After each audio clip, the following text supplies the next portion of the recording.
الحمد لله نحمده ونستعينه ونستغفره ونؤمن به ونتوكل عليه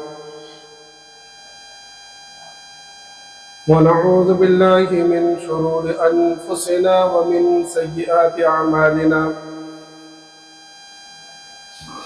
من يهد الله فلا مضل له ومن يضلله فلا هادي له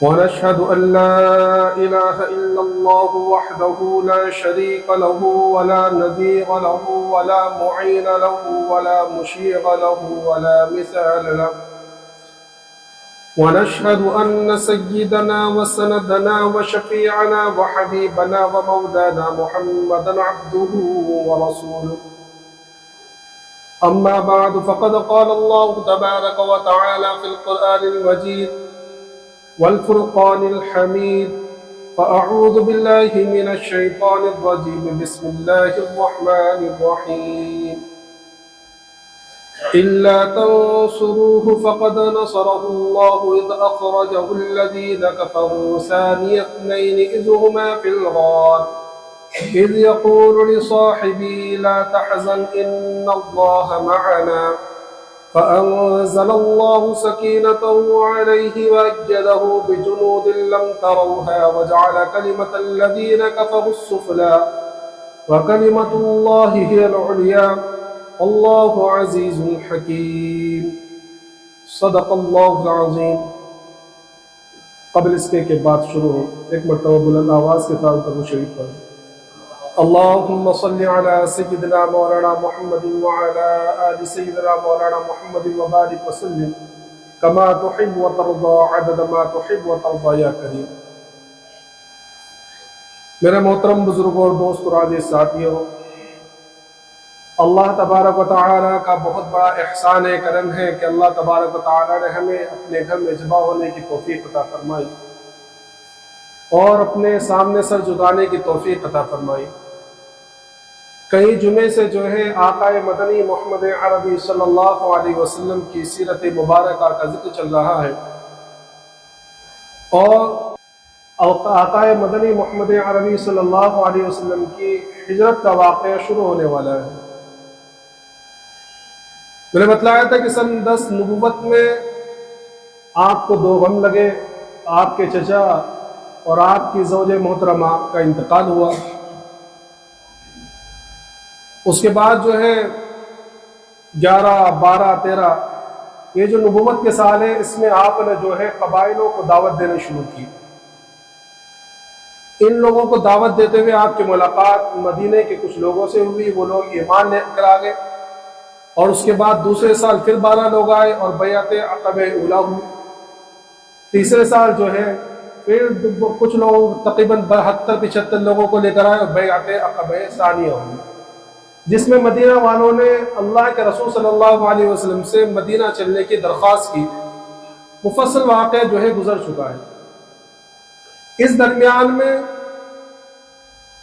اہم چیز جو رہ گئی وہ یہ ہے کہ ایک مرتبہ خولہ بنت حکیم نے اللہ کے رسول صلی اللہ علیہ وسلم سے دریافت کیا، چونکہ زوجہ کا انتقال ہو چکا تھا ام المؤمنین رضی اللہ عنہا کا، تو آپ کو ڈبل پریشانی کہ باہر کو سنبھالیں یا گھر کے اندر چھوٹی بچیاں ہیں، 4 بچیاں ہیں، ان کا انتظام کیسے کریں. حضرت خولہ بنت حکیم رضی اللہ عنہا نے پوچھا کہ یا رسول اللہ، آپ جو ہے نکاح کیوں نہیں کر لیتے؟ تو اللہ کے رسول صلی اللہ علیہ وسلم نے پوچھا کہ کس سے کرنا ہے؟ تو انہوں نے کہا کہ کنواری بھی ہے اور بیوہ بھی ہے، سیبہ بھی ہے. کہا کہ سیبہ کون ہے؟ تو فرمایا کہ سودا بنت زمعہ رضی اللہ عنہا. اور کنواری کون ہے؟ تو کہا کہ عائشہ بنت ابی بکر صدیق رضی اللہ تعالیٰ. تو اللہ کے رسول صلی اللہ علیہ وسلم نے فرمایا کہ ٹھیک ہے، جا کے بات کرو. تو حضرت خولہ رضی اللہ عنہا جو ہے آپ کی والدہ کے پاس آئی، حضرت عائشہ صدیقہ رضی اللہ عنہا کی والدہ کے پاس، اور ان سے دریافت کیا کہ میں اس طرح رشتہ لے کر آئی ہوں.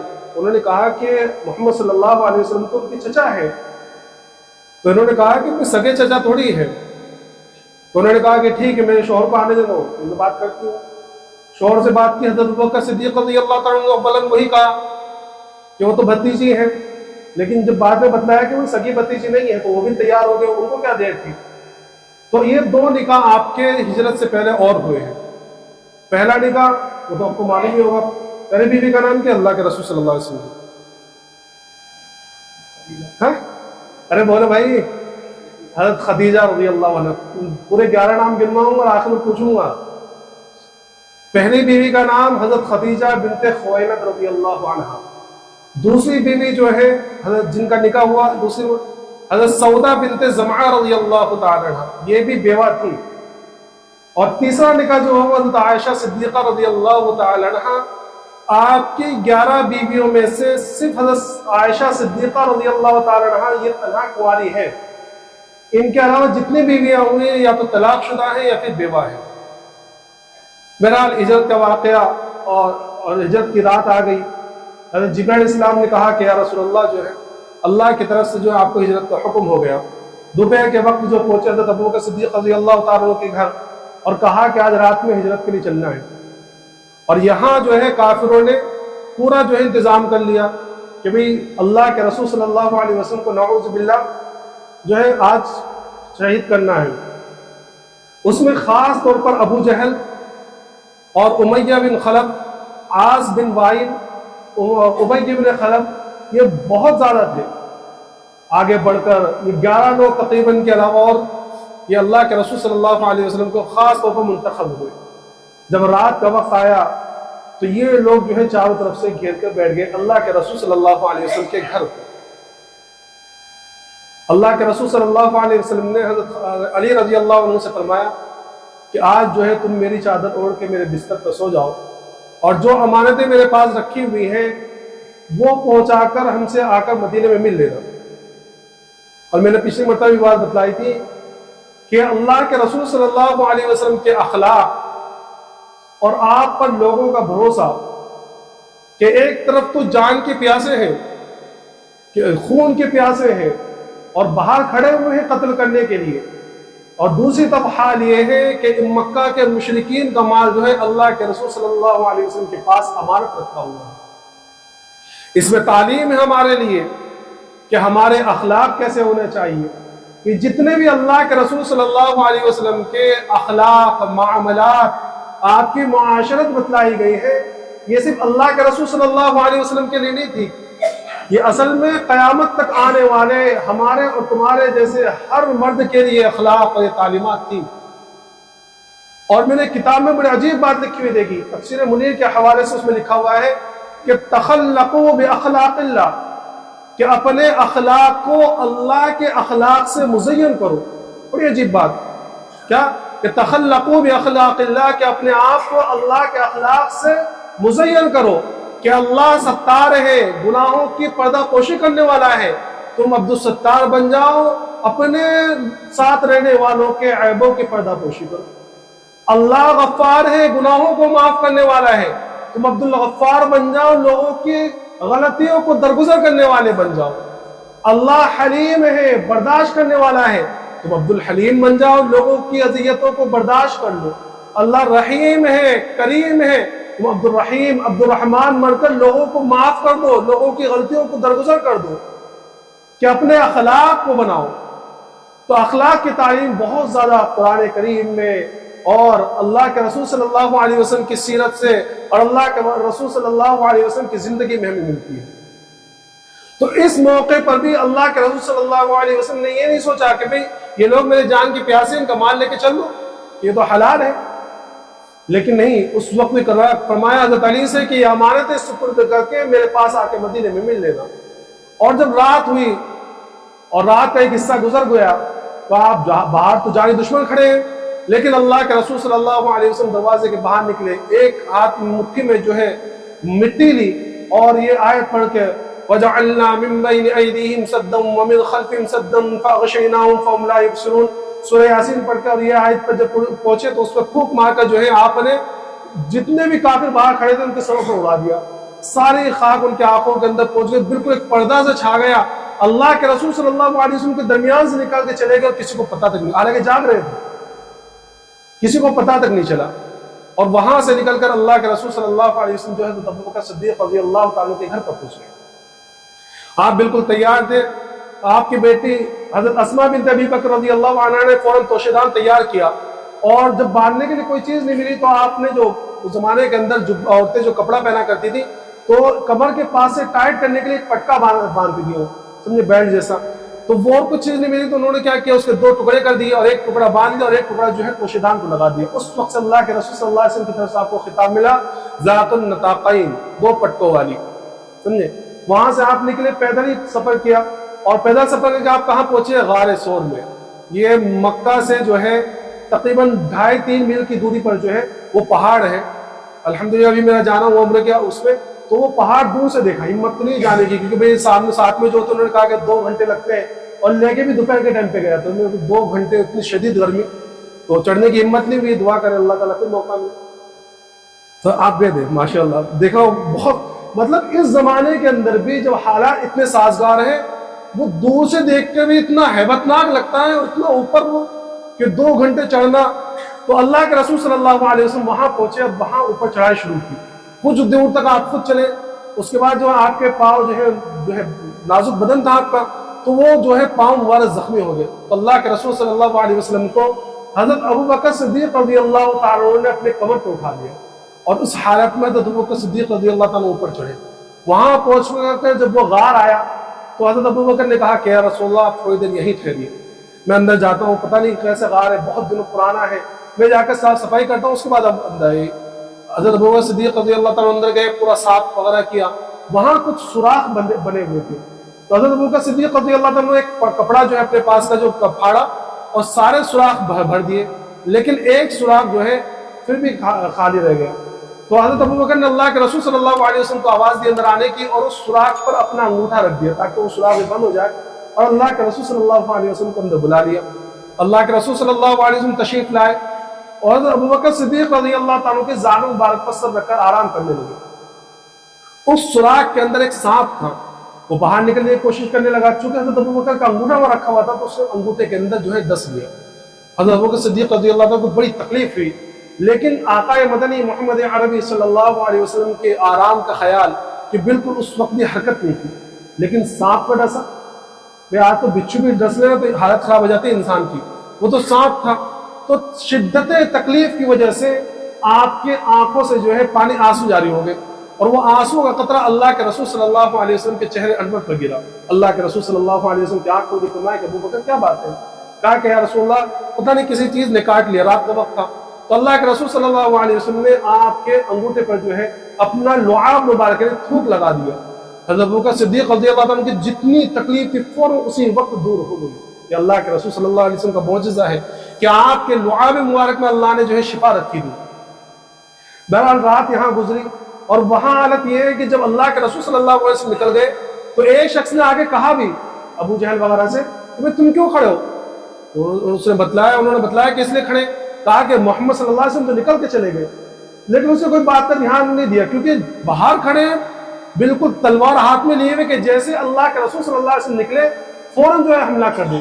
لیکن جب صبح کا وقت ہوا، اب جو دیکھتے ہیں تو چادر میں حضرت علی رضی اللہ تعالیٰ نکل گئے.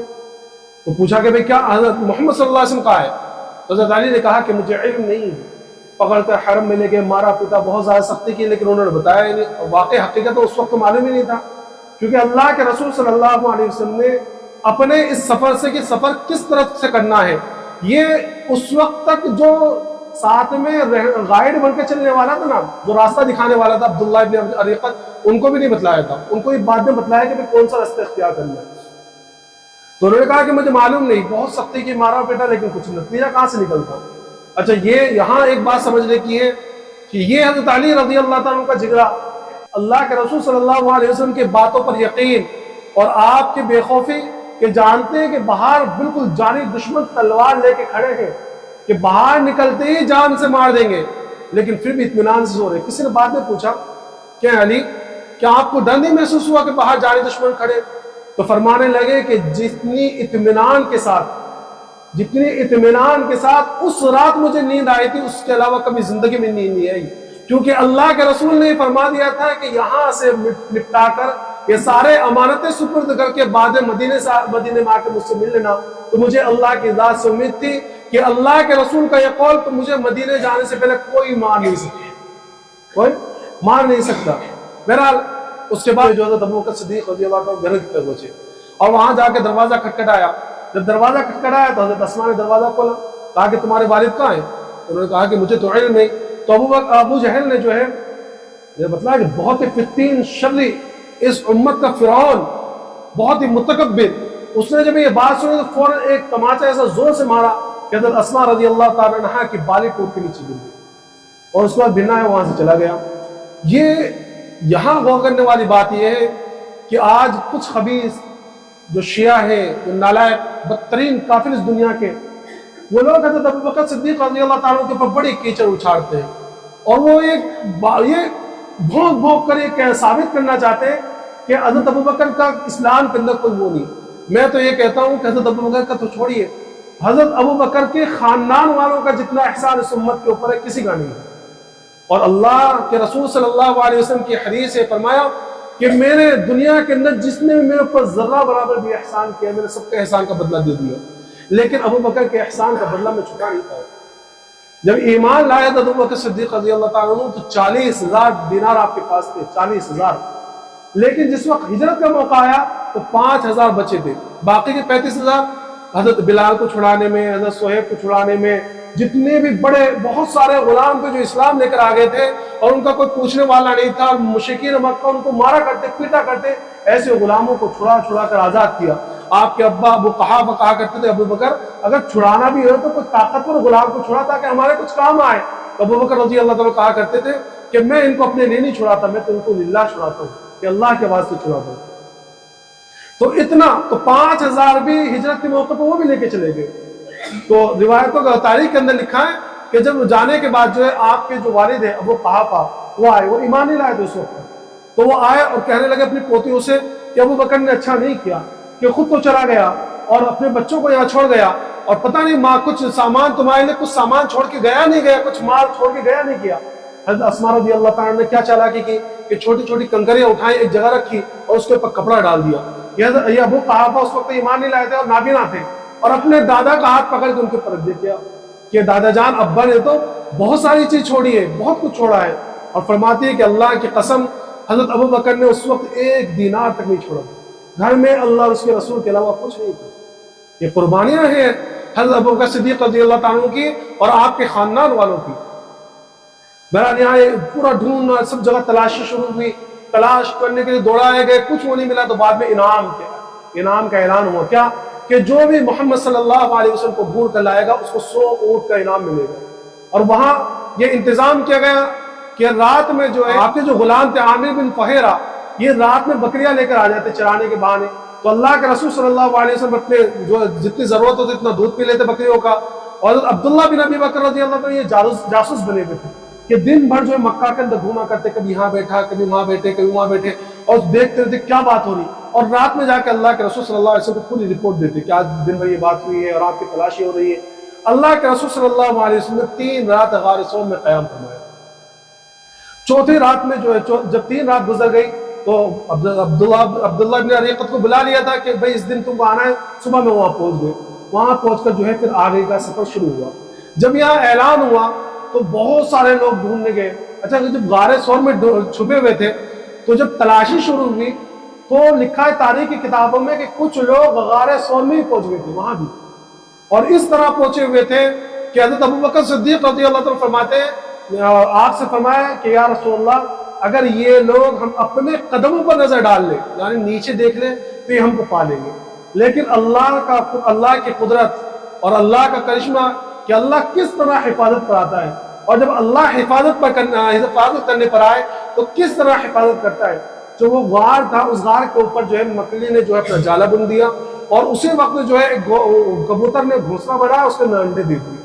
تو جب وہ وہاں آئے تو اراد دیکھا کہ بھئی یہ غار کے اوپر تو جو ہے جالا ٹنا ہوا ہے اور جو ہے گھونسلہ بنا ہوا ہے، تو اگر کوئی اندر گیا ہوتا ہے تو یہ جالا ٹوٹ گیا ہوتا، یہ سوچ کے واپس چلے گئے۔ لیکن اتنے قریب پہنچ گئے تھے کہ حضرت ابو بکر کو غم ہونے لگا اور کہ کہیں اللہ کے رسول صلی اللہ علیہ وسلم کو پا نہ لے، تو آپ نے فوراً کہا کہ یا رسول اللہ یہ تو بہت قریب پہنچ گئے کہ آپ باتوں کی آواز آ رہی ہے، اگر قدموں پر دیکھ لیں تو ہمیں پا لیں۔ تو اللہ کے رسول صلی اللہ علیہ وسلم فرمایا کہ ابو بکر کیا تمہیں اس بات کا خوف ہے کہ لوگ مجھے قتل کر دیں؟ کہا کہ ہاں یا رسول اللہ۔ تو اللہ کے رسول صلی اللہ علیہ وسلم نے کہا لا تحزن ان اللہ معنا، کہ ابو بکر غم نہ کرو، اللہ ہمارے ساتھ ہے۔ اس جملے کو اور اس پورے واقعے کو قرآن کریم میں نے 10ویں پارے کے اندر ذکر کیا الا تنصروه فقد نصر اللہ، کہ اگر تم لوگ اللہ کے رسول کی مدد نہیں کرو گے تو اللہ مدد کرنے کے لیے تیار ہے، اور اللہ نے مدد کی ہے۔ جب یہ لوگ وہاں سے نکلے اور دونوں میں سے ایک جو ہے غار کے اندر تھا، کون دو میں سے ایک کہ اللہ کے رسول، ایک ابو بکر صدیق رضی اللہ تعالیٰ، اور ایک جو ہے اپنے ساتھی سے کہہ رہا تھا، یعنی کون؟ اللہ کے رسول اپنے ساتھی حضرت ابو بکر سے کہہ رہے تھے کیا؟ لا تحزن ان اللہ معنا، کہ غم نہ کرو اللہ ہمارے ساتھ۔ مفسرین نے یہاں ایک نقطہ اس بات کا لکھا ہے کہ دیکھو اس آیت سے حضرت ابو بکر صدیق رضی اللہ تعالیٰ کی صحابیت ثابت ہو رہی ہے۔ اگر کوئی شخص حضرت ابو بکر صدیق رضی اللہ تعالیٰ کے ایمان میں اور صحابی ہونے میں تردد کرے یا ان کا انکار کرے کہ یہ صحابی نہیں تھے، وہ اس آیت کی روح سے یعنی کہ اس نے قرآن کا انکار کیا، کافر ہے۔ کیا ہے؟ کافر ہے جو حضرت ابو بکر صدیق رضی اللہ تعالیٰ کی صحابیت کا انکار کرے۔ بہرحال وہاں سے روانگی ہوئی۔ اللہ کے رسول صلی اللہ علیہ وسلم نے عبداللہ ابن ریقت کو بتا دیا تھا کہ بھئی جو معروف راستہ وہاں سے نہیں چلنا ہے، سمندری ساحلی راستے سے چلنا ہے، وہاں سے نکلنا ہے۔ روانگی ہوئی، چلتے رہے۔ حضرت ابو بکر صدیق رضی اللہ تعالیٰ کبھی دائیں چلتے، کبھی بائیں چلتے، کبھی آگے آتے، کبھی پیچھے آتے۔ اللہ کے رسول نے محسوس کر لیا، پوچھا کہ ابو بکر کیا بات ہے؟ کہا کہ یا رسول اللہ مجھے ڈر ہے کہ کہیں کوئی کافر یا کوئی دشمن آپ کے اوپر حملہ نہ کر دے۔ میں یہ چاہتا ہوں کہ اگر کہیں سے کوئی حملہ کرے تو پہلے ابو بکر صدیق شہید ہو، پہلے ابو بکر شہید ہو، آپ کے اوپر غبار، بعد میں کوئی آپ تک پہنچے۔ میرا قافلہ چلتا گیا۔ یہاں ایک واقعہ یہ آیا کہ جب اعلان ہوا کہ جو حضرت محمد صلی اللہ علیہ وسلم کو جو ہے پکڑ کے لائے گا تو اس کو 100 اونٹ انعام دیے جائیں گے۔ بہت سارے لوگ نکلے، اس میں خاص طور پر سراقہ بن جاشم، یہ ایمان نہیں لائے تھے اس وقت، اور یہ کھوج بین کرنے میں بڑے مشہور تھے۔ تو یہ وہاں ایک اپنے ساتھیوں کے ساتھ بیٹھے ہوئے تھے، تو کچھ لوگ آئے، انہوں نے کہا کہ بھئی ہم نے کچھ لوگوں کو ساحل سمندر کی طرف جاتے ہوئے دیکھا ہے، اور یہ ان کا حلیہ تھا۔ تو یہ سراقہ خود اپنا واقعہ بیان کر رہے ہیں، وہ کہتے ہیں کہ میں سمجھ گیا کہ یہ محمد صلی اللہ علیہ وسلم، لیکن انعام کے لالچ سے میں نے ان کو بھٹکا دیا۔ میں نے کہا کہ نہیں کوئی دوسرے لوگ ہیں، وہ ابھی یہیں سے گئے تو وہ لوگ ہوں گے کہ محمد صلی اللہ علیہ وسلم تو کہیں آگے بڑھ گئے گے۔ اور اس کے بعد میں گھر آیا، اپنی باندی سے کہا کہ چپکے سے میرا گھوڑا پیچھے کے راستے سے لے جا اور پڑا جائے گا مجھے ملنا، اور خود اپنے نیزہ لے کر وہاں سے آیا، گھوڑے پر سوار ہو کر میں نے اس کو مارے، تیزی سے بھاگا، اور میں بھاگتے بھاگتے جو بالکل اتنا قریب پہنچ گیا کہ میں حضرت ابو بکر صدیق رضی اللہ تعالیٰ اور اللہ کے رسول کی گفتگو تک کی آواز میرے کانوں تک آنے لگی۔ لیکن جب میں نے حملے کا ارادہ کیا تو فوراً میرے گھوڑے کے اگلے دو پیر زمین میں گھسے، میں گھوڑے سے گر پڑا۔ میرا فوراً فال نکالی، تیروں کی تیر نکالے، اور فال نکالی جب اس سے تو اس میں وہ چیز آئی جو مجھے ناپسند تھی، یعنی یہ آیا کہ حملہ نہیں کرنا چاہیے، لیکن چونکہ 100 اونٹوں کا انعام کا لالچ کوئی چھوٹی بات نہیں تھی۔ پھر میں کھڑا ہوا، گھوڑے پہ سوار ہوا، پھر ذرا آگے بڑھا تو پھر میرا گھوڑا گھٹنوں تک دھس گیا، پھر میں نے فال نکالی۔ جب 3 مرتبہ یہ تو میں سمجھ گیا کہ بھئی میرا ان کے اوپر قابو نہیں چلتا۔ میں نے اللہ کے رسول صلی اللہ علیہ وسلم کو آواز دی، اور آواز دے کر آپ کے پاس پہنچا اور میرے پورا واقعہ سنایا۔ تو اللہ کے رسول صلی اللہ علیہ وسلم سے میں نے معافی مانگی، اور میں نے کہا کہ آپ مجھے جو ہے امن کا پروانہ لکھ دیں۔ کیا لکھ دیں؟ کہ آپ مجھے امن کا پروانہ لکھ دیں، اور میں سارے لوگوں کو یہاں سے واپس بھیج دوں گا، کسی کو آنے نہیں دوں گا۔ تو اللہ کے رسول صلی اللہ علیہ وسلم فرمایا کہ سراقہ وہ بھی کیا زمانہ ہوگا کہ جب تم کسرا کے جو ہے کنگن تمہارے ہاتھ میں ہوں گے۔ کیا کہا؟ کسرا کے کنگن تمہارے ہاتھ میں ہوں گے۔ آپ سوچیں ذرا کہ کیا ماحول ہے کہ اللہ کے رسول صلی اللہ علیہ وسلم اپنے ملک سے نکالے جا رہے ہیں، اور بڑی غربتی کے عالم میں، اس عالم میں کہ آپ نکلنا نہیں چاہتے تھے۔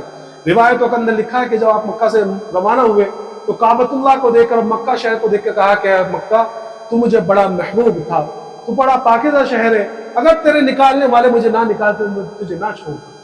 یہ وطن کی محبت۔ تو اس حالت میں کہ مکہ سے نکالے جا رہے ہیں، آگے مدینہ جا رہے ہیں، پتہ نہیں کیا حالات ہوں گے مدینے میں، اس حالات میں آپ کیا بشارت دے رہے ہیں کہ سراقہ وہ کیا دن ہوگا کہ جب تم کسرا کے کنگن، کسرا کے بادشاہ جو ہوگا، تو کسرا شاہ ایران، اس کے کنگن پہنو گے۔ اور آج یہ سمجھیے کہ وہ آج کا زمانہ نہیں، اس وقت پوری دنیا 2 حصوں میں بٹی ہوئی تھی۔ پوری دنیا کے اوپر 2 بادشاہوں کی حکومت تھی۔ آدھی دنیا کے اوپر حکومت شاہ ایران کی، کسرا کی، اور آدھی دنیا کے اوپر حکومت شاہ روم کی، قیصر کی۔ تو کسرا کے بارے میں فرما رہے اللہ کے رسول کہ کسرا کے کنگن تمہارے ہاتھ میں ہوں گے. اور وہ موقع آیا.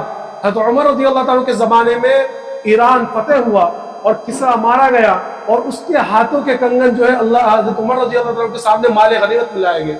تو اس وقت جو ہے حضرت عمر رضی اللہ تعالیٰ نے یہ کنگن جو ہے سراقہ بن جاشم رضی اللہ تعالیٰ کو عطا فرمایا. اور اس درمیان تاریخی کتابوں میں لکھا ہے کہ اس درمیان میں حضرت سراقہ بہت مرتبہ بیمار پڑے اور اتنے بعد میں ایمان لے کر آگے تھے, سمجھے, تو بہت مرتبہ بیمار بھی پڑے. لیکن جب بھی بیمار پڑتے لوگ روتے تو یہ کہتے کہ مجھے موت نہیں آ سکتی, مجھے موت نہیں آئے گی, میں نہیں مروں گا. تو لوگ کہتے کہ تمہیں اپنی موت کا اتنا یقین کیسے ہے؟ تو فرماتے ہیں کہ مجھے اپنے اوپر یقین نہیں ہے, مجھے آقا مدنی محمد عربی صلی اللہ علیہ وسلم کی بات پر یقین ہے کہ اللہ کے رسول نے فرمایا تھا کہ کسرا کے کنگن میرے ہاتھ میں ہوں گے اور جب تک کسرا کے کنگن میرے ہاتھ میں نہ مجھے موت نہیں آ سکتی. یہ صحابہ کرام کا اصل میں ایمان تھا اللہ کے رسول کے خبروں پر اور اللہ کے رسول صلی اللہ علیہ وسلم کے اقوال پر. آج ہمارے ایمان کی کمزوری ہے کہ اتنے اللہ کے رسول صلی اللہ علیہ وسلم کے ارشادات نماز کے تعلق سے, معاشرت کے تعلق سے, جنت دلوانے کے تعلق سے کہ یہ کام کر لو جنت کی ضمانت میں لیتا ہوں, یہ کام کر لو جنت کے بیچ میں دلواؤں گا, یہ کام کر لو جنت کے بالا خانے میں محل دلواؤں گا. کام تو جو نہیں رہی تھی, شک پیدا ہوتا ہے. کبھی تو ہم سوچتے بھی کہ بھئی ایسا ہوگا, لیکن اللہ قربان جائیے صحابہ کرام کے کہ اللہ کے رسول نے جو کہہ دیا وہ کہہ دیا کہ سب کچھ ہو سکتا ہے, سب کچھ ہو سکتا ہے, آسمان زمین پر آ سکتا ہے, لیکن اللہ کے رسول صلی اللہ علیہ وسلم کی بات جھوٹی نہیں ہو سکتی. بہرحال ایک قافلہ چلا اور مکہ سے آپ جو ہے 1 ربیع الاول کو غار ثور صاحب روانہ ہوئے اور تقریباً 12-14 دن کا سفر کر کے 12 ربیع الاول یا 14 ربیع الاول کو آپ قبا میں پہنچے. قبا یہ مدینہ سے تھوڑی دور میں ایک علاقہ ہے, سمجھے, 3-3.5 میل کی دوری پر ہے. وہاں آپ پہنچے اور وہاں پہنچ کر جو ہے آپ نے وہاں کے لوگ روزانہ انتظار کیا کرتے. پتہ تو چل گیا تھا کہ بھئی اللہ کے رسول ہجرت کرنے والے ہیں اور آنے والے ہیں, اور حضرت عمر رضی اللہ عنہ دوسرے صحابہ کرام پہنچ چکے تھے.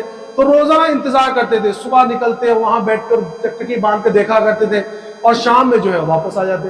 ایک مرتبہ جو ہے دوپہر کے وقت میں کسی ٹیلے پہ کوئی شخص چڑھا یہودی اور دیکھا کہ کچھ سوار آ رہے تو اس نے زور سے چلایا کہ اے مدینہ والو, اے مدینہ والو, اے قبا والو, کس کا تم انتظار کر رہے تھے؟ وہ آ گئے. سارے قبا والے باہر اور اللہ کے رسول صلی اللہ علیہ وسلم کو وہ والہانہ استقبال. اور پھر وہاں جو پہنچ کر جو ہے آپ نے بنو عمرو بن عوف کے قبیلے میں حضرت کلثوم بن حدم جو اس قبیلے کے سردار تھے ان کے مقام میں قیام کیا. اور وہاں پہنچ کر سب سے پہلا کام آپ نے جو کیا وہ ہے مسجد کی تعمیر. وہاں ایک مسجد کی تعمیر کی گئی, جس مسجد کی جو ہے تاریخ جو ہے اور جس مسجد میں نماز پڑھنے والوں کی تاریخ اللہ کے رسول اللہ رب العزت نے قرآن کریم میں فرمائی, لَمَسْجِدٌ أُسِّسَ عَلَى التَّقْوَى من اول یوم احق ان تقوم فی, کہ وہ مسجد جس کی بنیاد شروع روز ہی پر تقوی کی بنیاد پر رکھی گئی تھی, زیادہ حقدار ہے کہ آپ اس کے اندر کھڑے ہو. اس لیے روایتوں کے اندر لکھا ہے کہ جو شخص گھر سے وضو کر کے اچھی طریقے سے اور قبا میں جا کر 2 رکعت نفل نماز پڑھے اس کو 1 عمرے کا ثواب ملتا ہے.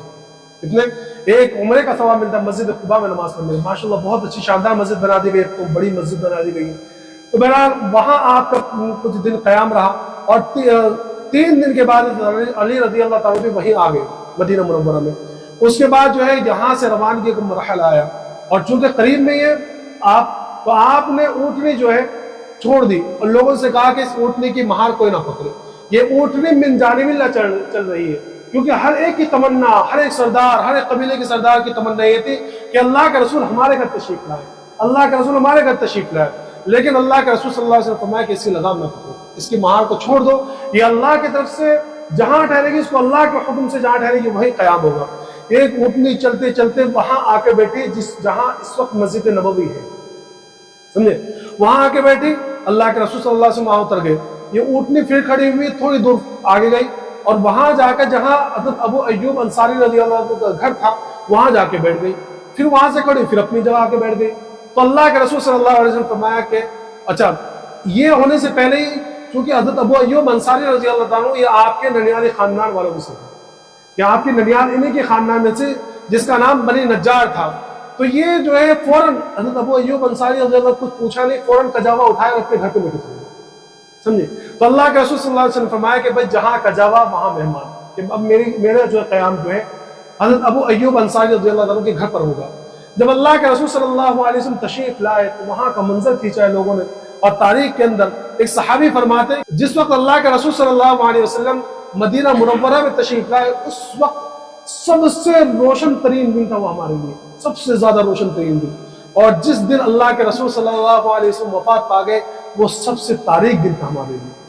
اور مدینے کی لڑکیاں، چھوٹی چھوٹی بچیاں اور انصار کی بچیاں نعت پڑھ رہی ہیں اور اشعار پڑھ رہی ہیں، طلع البدر علینا من ثنیات الوداع اور وجب الشکر علینا ما دعا للہ داعی، خوب خوشیاں منائی جا رہی ہیں اور بالکل سارے لوگ آگے چل رہے ہیں اور آپ کے ساتھ آپ کے اوپر سایہ کیے ہوئے ہیں، اور اس حالت میں پھر اللہ کے رسول صلی اللہ علیہ وسلم حضرت ابو ایوب انصاری رضی اللہ عنہ کے وہاں فروکش ہوئے۔